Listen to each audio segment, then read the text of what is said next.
I think the Democrats are hemorrhaging voters because they've chosen all the wrong constituencies. They seem to care more about illegal aliens than American citizens, violent criminals than law-abiding citizens, and the Palestinian flag more than the American flag. That is not true, and that is when you take those positions on things like that, people tend to run to the other party. And is there one mainstream Democrat? That's Republican Scott Jennings once again laying the smackdown on a panel full of smug liberals on CNN. Democrats are sinking because they've got nothing to offer. No vision or ideas, just endless attacks on Trump. And the more they double down on that, the faster voters walk away. Welcome to Nerk News. I'm Nerkish, and it looks like Democrats still think they can gaslight America with polls and spin while ignoring reality. Because the truth is simple, crime is down in DC, and despite what the left wants you to believe, people overwhelmingly trust Trump over Biden and his crowd of losers to keep them safe. You know, the establishment media just can't admit it. I mean, watch how Abby Phillip tries to run cover with a skewed Washington Post poll until Scott Jennings shuts the whole thing down. So now it doesn't matter,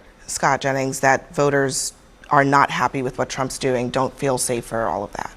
I don't care what they think. I mean, these are the same people who elected the mayor and city council that ran the city's public safety into the ground in the first place. You don't care what the residents... They don't know what's good for them. You don't care what the residents of D.C. think. I do not. I do not care one bit, and I'll tell you something else. I feel like I do remember just a couple weeks ago you were saying, well, secretly, D.C. residents really want this because they know the crime is so bad. I don't now know we actually have the numbers that need. say, will Trump's federal takeover reduce violent crime? 65% say no, just 20% say yes. Do you feel like the presence of federal officers makes you feel safer, more safe, 18%, less safe, 61%? Why would they say that? They're out arresting criminals. They're arresting illegal aliens. They're getting illegal guns off the streets. An MS-13 illegal alien was taken out off the streets the other night. They're obviously safer. But, you know, there's another population that cares about public safety in D.C. It's all the people who visit there. We have people that go there, millions of people from all over the country. They deserve to go to a national capital that's not in disgrace and despair, and that's what they're doing in Washington. So I don't really care about what they think, truthfully.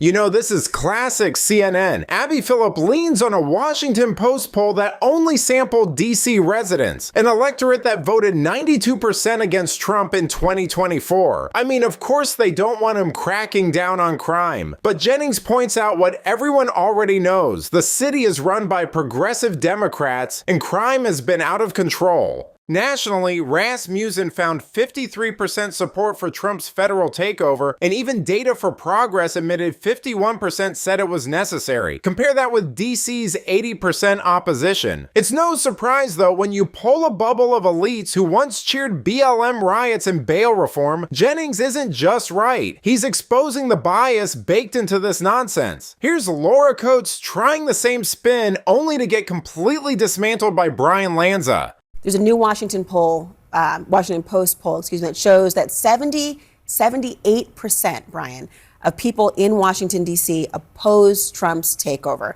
And that's people of all backgrounds overwhelmingly said that their neighborhoods, well, they were safe. Could this all backfire on Trump? No. I mean, at the end of the day, you can cite 78%, but you have 38 sexual predators who've been arrested, who've been taken off the street.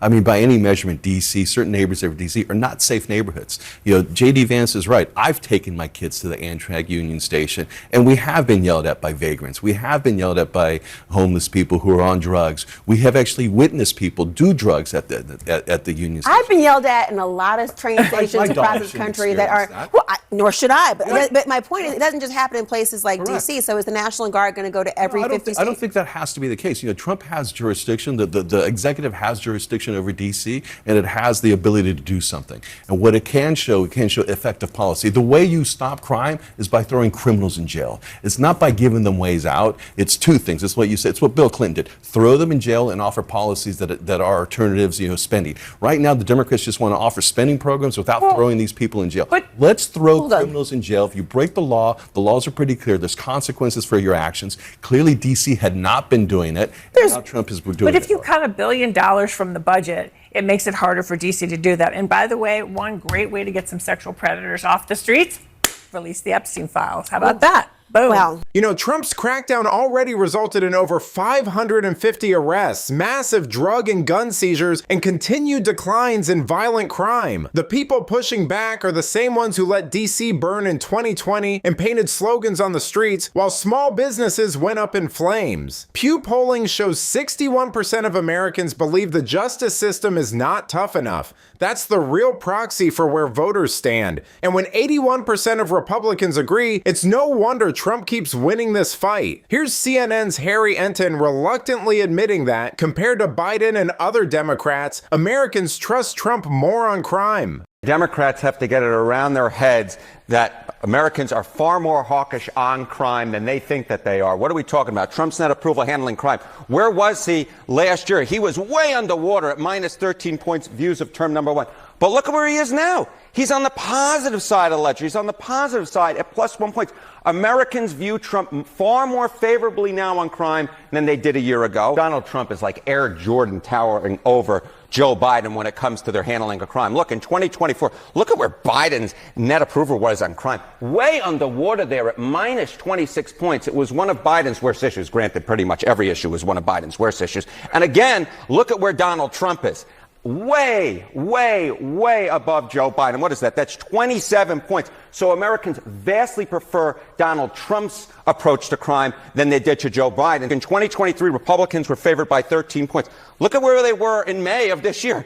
Republicans were actually favored by 16 points. They actually gained ground on crime. They were maintaining their edge and actually added a little bit to it. People know Trump's policies deliver, while Democrats waste time making excuses. Polls back it up. Pew found 51% trust Trump on law enforcement versus just 47% for Harris in 2024, and crime was a top issue for 45% of Trump voters. Enton's breakdown matches what Jennings and Lanza hammered. This is an 80-20 issue, and Democrats are losing badly. They can whine about federal overreach all they want, but at the end of the day, ordinary people know exactly who has their back on safety. But let me know what you think. Do you trust Trump's crime crackdown more than Democrats' excuses? Let me know in the comments, and if you enjoyed this video, please give it a like and subscribe to the channel. That stuff really does help us out.